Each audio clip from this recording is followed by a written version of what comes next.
স্বাগত আমাদের প্রতিদিনের সকালের আয়োজন এশিয়ান সংবাদ বিশ্লেষণের সাথে আছি আমি কামরুল ইসলাম হৃদয়।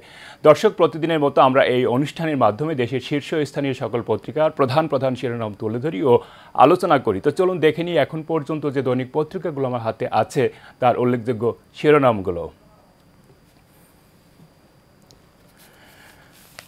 এই মুহূর্তে আমার হাতে আছে বেশ কিছু জাতীয় দৈনিক পত্রিকা। পর্যায়ক্রমে আমরা সকল পত্রিকাগুলোই দেখে নেওয়ার চেষ্টা করব।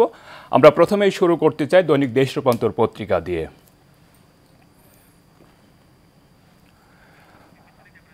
পত্রিকাটি বড় করে যে শিরোনামটি করেছে, ৩২ নম্বর বাড়ি শুধুই ধ্বংসস্তূপ, শেখ হাসিনাকে থামান, দিল্লিকে ঢাকার বার্তা। ভাঙচুরের চেষ্টা শক্তভাবে প্রতিহত করা হবে এবং প্রতিবেশী রাষ্ট্রের হস্তক্ষেপ কিনা জানার চেষ্টা করব, বললেন হাফিজ উদ্দিন। পাশেই আরেকটি যে শিরোনাম আছে, নির্বাচন কবে হতে পারে এমনই একটি বিষয় নিয়ে এনএসকে দেয়া সাক্ষাৎকে ডক্টর ইউনূস বলেছেন, নির্বাচন হতে পারে বছরের শেষ দিকে। নারী ফুটবল দলসহ ১৫ ব্যক্তি প্রতিষ্ঠান পেল ২১ পদক।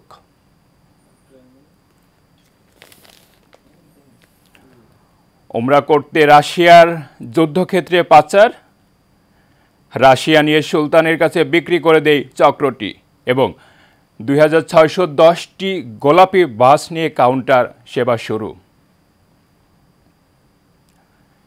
পত্রিকাটি শেষের দিকে আরও কিছু শিরোনাম করেছে, সেগুলো আমরা এক নজরে দেখে নিতে চাই।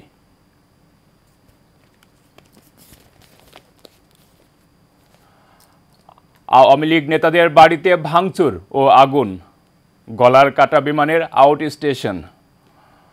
অর্থাৎ বিমানের যে আউট স্টেশন আছে সেটি নিয়ে পত্রিকাটি একটি শিরোনাম করেছে, যেখানে শেখ হাসিনার পেছনে ব্যয় ২৫০ কোটি টাকা, ফ্লাইটে আসছে মাদকের চালান ও বোয়িং কেনায় গচ্চা ২০৩৭ কোটি টাকা। পত্রিকাটি একটি জরিপ নিয়েও শিরোনাম করেছে, ৫৯% মানুষ মোবাইলে খবর পড়ে, এমনই একটি জরিপের বিশ্লেষণ পত্রিকাটি গুরুত্ব দিয়ে শিরোনাম হিসাবে করেছে এবং পাশে দেখা যাচ্ছে গণ অভ্যুত্থানে শহীদ ও আহতদের স্বজনদের শাহবাগ অবরোধ। এবং পত্রিকাটি শেষের দিকে যে শিরোনামটি দিয়েই শেষ করেছে, শেখ হাসিনার পিএইচডি ডিগ্রির অর্থ খরচ অনুসন্ধানের দুদক, ৬ বছরে বিদেশ ভ্রমণে ২৫০ কোটি টাকা খরচের অভিযোগ। দর্শক, এই ছিল দৈনিক দেশ রূপান্তর পত্রিকার উল্লেখযোগ্য শিরোনাম। এরপর আমরা চলে যাচ্ছি সময়ের আলো পত্রিকাতে।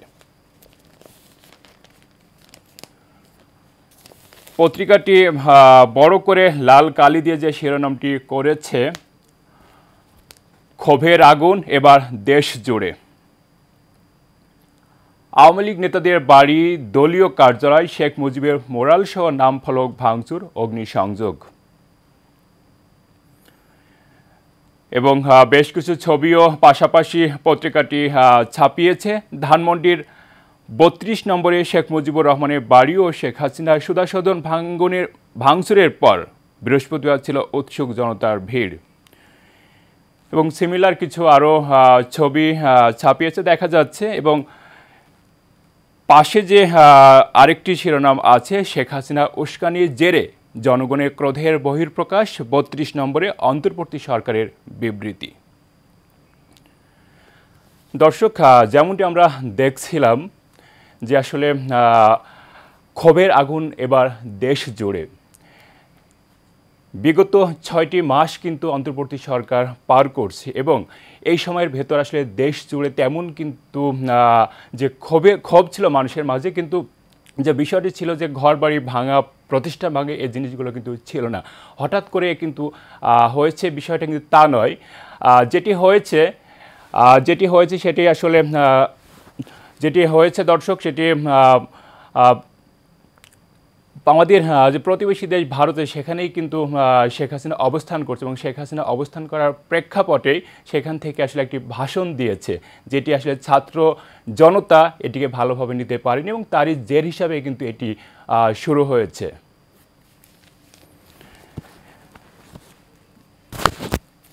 পত্রিকাটি নিচের দিকে আরও যে বিষয়টিকে গুরুত্ব দিয়েছে,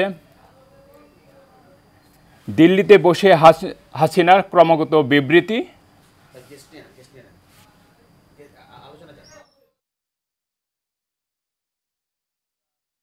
এখন যুক্ত হব আমাদের সাংবাদিক ও উপস্থাপক হাবিবুর রহমান পলাশের সাথে, এবং আমরা তার কাছ থেকে বিভিন্ন বিষয় নিয়ে কথা বলব এবং বিভিন্ন বিষয়ের বিশ্লেষণ আমরা তার মুখ থেকেই শুনতে চাই। হাবিবুর রহমান পলাশ, আপনি আমাকে শুনতে পাচ্ছেন? শুভ সকাল, শুনতে পাচ্ছি। জি, আপনাকে অনেক অনেক ধন্যবাদ আমাদের সাথে যুক্ত হওয়ার জন্য। আসলে যেমনটি আমরা পত্রিকায় দেখতে পাচ্ছিলাম যে আসলে দেশ জুড়েই কিন্তু একটা বিক্ষোভের ঝড় চলছে। তো এই অন্তর্বর্তী সরকার কিন্তু ৬টা মাস অতিক্রম করছে এবং এই সময়ের ভিতরে এ ধরনের কিছু বিষয় কিন্তু হয়নি। তো এই বিষয়টিকে আসলে হঠাৎ করে হয়েছে, নাকি যে ভাঙচুর থেকে শুরু করে দেশ জুড়ে যে আসলে অগ্নিসংযোগ বিভিন্ন বিষয় চলে এসেছে, ধানমন্ডির ৩২ নম্বর কিন্তু গুড়িয়ে দিয়েছে। পাশাপাশি আওয়ামী লীগের যেসব বড় বড় নেতা আছে তাদের বাড়িঘর থেকে শুরু করে প্রতিষ্ঠান যেসব আছে সেখানে কিন্তু অগ্নিসংযোগ হয়েছে। বিষয়টিকে আপনি কিভাবে দেখেন একজন সাংবাদিক ও উপস্থাপক হিসাবে? ধন্যবাদ আপনাকে। আমি শুরুতেই এশিয়া টেলিভিশনের এই মুহূর্তে যারা সেটের সামনে আছেন তাদের সকলকে আমার পক্ষ থেকে আন্তরিক শুভেচ্ছা এবং অভিনন্দন। আপনি পত্রিকাগুলো যখন পড়ছিলেন আমি মনোযোগ দিয়ে আপনার শিরোনামগুলো শুনছিলাম। যে প্রশ্নটি আপনি দিয়ে শুরু করেছেন, আজকের জাতীয় গণমাধ্যমের যে সবচেয়ে আলোচিত শিরোনাম, যতগুলো পত্রিকা আছে সেগুলো যদি আপনি দেখেন, তো প্রথমে একটু আমি আপনাকে একটু কারেকশন করার জন্য বলি। আপনার আলোচনায় আপনি বলেছেন দেশ জুড়ে বিক্ষোভ চলছে। বিষয়টা এরকম না। আহ, আপনি জানেন, যেটা আপনি বলেছেন যে 5ই আগস্ট পরবর্তী পরিস্থিতিতে গত 5 তারিখে এই অন্তর্বর্তীকালীন সরকারের 6 মাস পূর্ণ হয়েছে।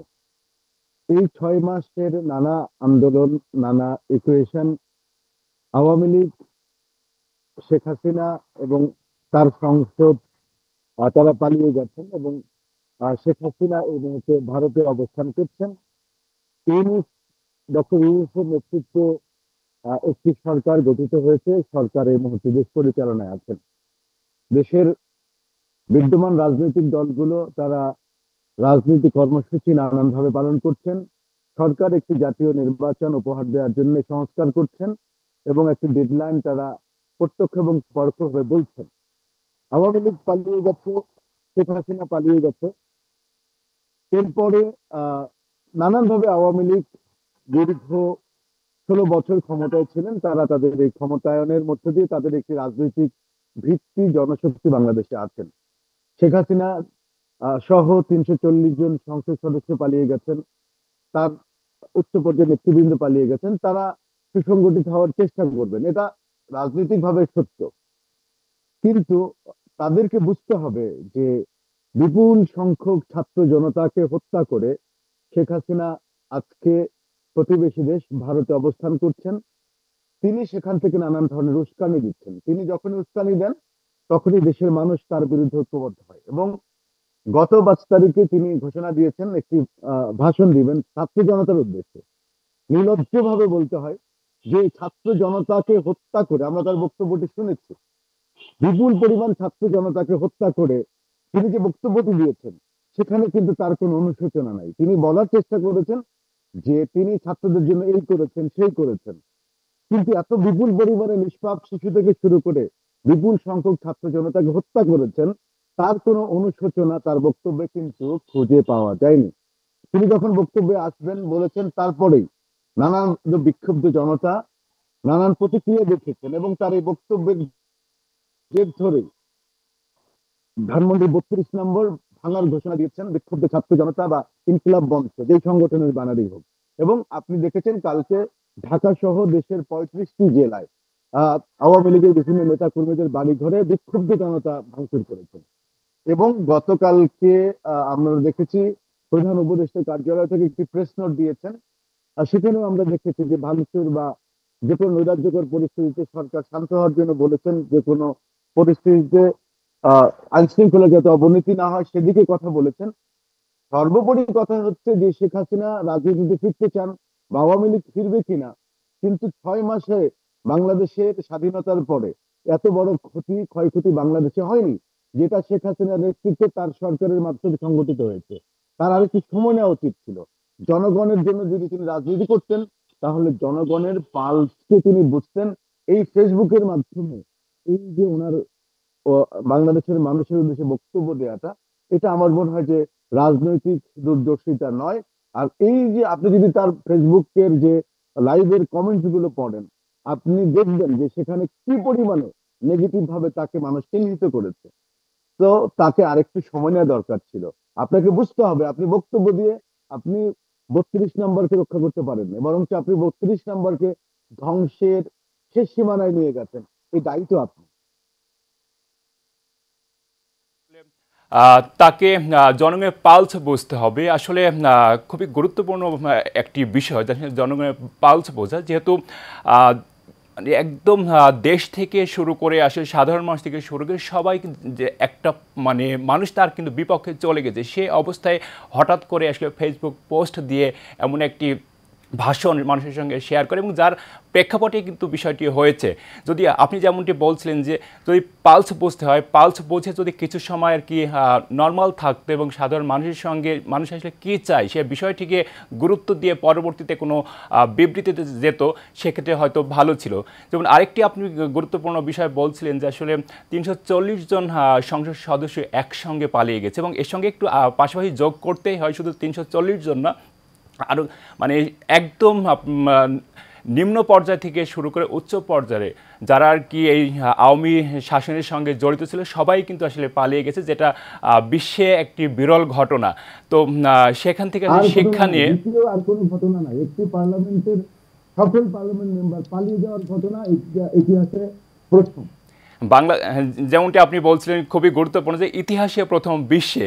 তো আরেকটি বিষয় আপনার কাছে জানতে চাই যে সরকার আসলে যেহেতু অন্তর্বর্তী সরকার আছে, কিন্তু এই অন্তর্বর্তীকালীন সরকার থাকা অবস্থায় আসলে ধানমন্ডি 32 নম্বর 15 ঘন্টার একটা অভিযানে কিন্তু ভাঙা হয়েছে। পাশাপাশি আপনি যেমনটি বলছিলেন যে 35 জন যে বড় বড় নেতার প্রতিষ্ঠান বাড়িতে অগ্নিসংযোগ হয়েছে, এই বিষয়টিকে কি সরকার একটু আইন শৃঙ্খলার মধ্য দিয়ে বা একটা নিয়মের মধ্য দিয়ে একটু স্থিরভাবে আগাতে পারত কিনা, বিষয়টিকে আপনি কিভাবে দেখেন? আমারও আপনার চর্বিতে চর্বণ বলতে হয়।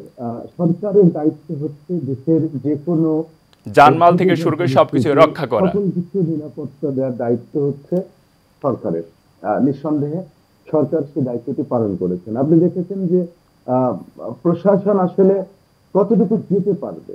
আপনি যে পরিমাণে বিক্ষুব্ধ জনতার উপস্থিতি সেখানে দেখেছেন, সেক্ষেত্রে প্রশাসনের আমি যতটুকু দেখেছি যে তারা নিয়ন্ত্রণ করার চেষ্টা করেছে, কিন্তু এই পরিমাণে বিপুল পরিমাণে যে জনস্রোত, এটা আসলে থামানো মুশকিল। কারণ স্রোতের বিপরীতে অবস্থান করা কিন্তু প্রশাসন চেষ্টা করেছে।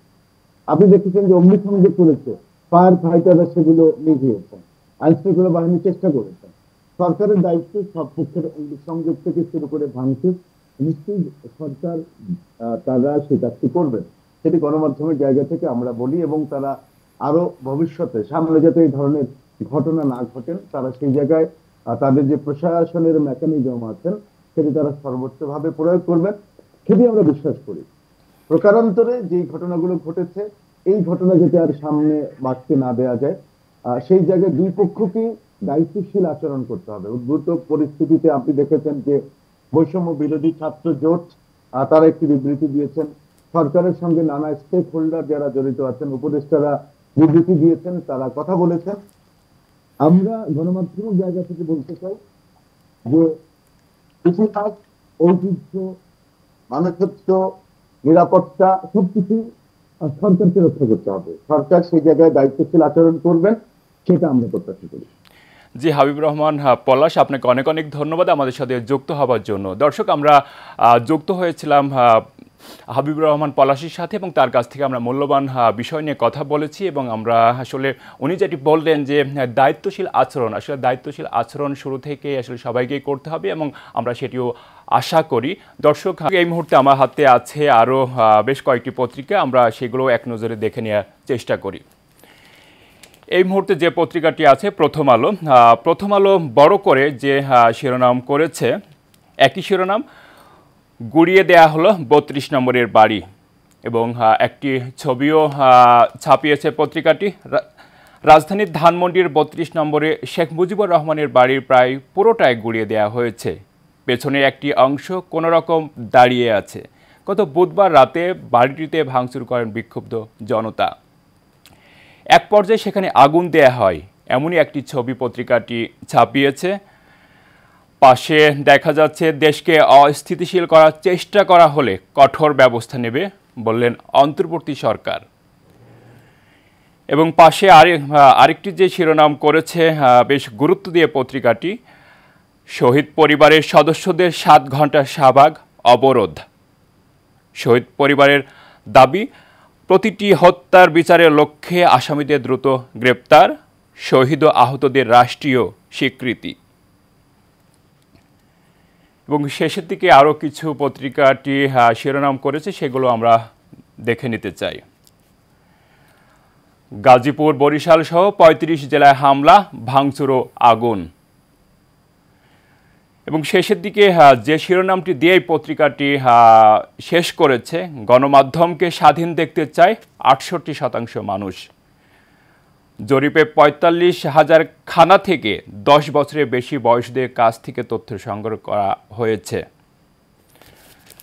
দর্শক, এই ছিল দৈনিক প্রথম আলোর উল্লেখযোগ্য শিরোনাম। আমরা চলে যাচ্ছি পরের পত্রিকা, দৈনিক নয়া দিগন্তে। পত্রিকাটি জনগণের ক্ষোভের বহিঃপ্রকাশ নিয়ে একটি শিরোনাম করেছে, যেটি আমরা বিভিন্ন পত্রিকায় দেখেছি, যে বড় করে যে ছবিটি ছাপিয়েছে, ধানমন্ডি 32 নম্বরে সড়কে ধ্বংসস্তূপে পরিণত হওয়া বঙ্গবন্ধু স্মৃতি জাদুঘর, এবং গুড়িয়ে দেয়া হলো 32 নম্বরের বাড়ি। দিনভর ছাত্র জনতা উল্লাস, উৎসুক জনতার ভিড়, এবং হাসিনার বিদেশ ভ্রমণ, ভুয়া ডিগ্রি খতিয়ে দেখবে দুদক।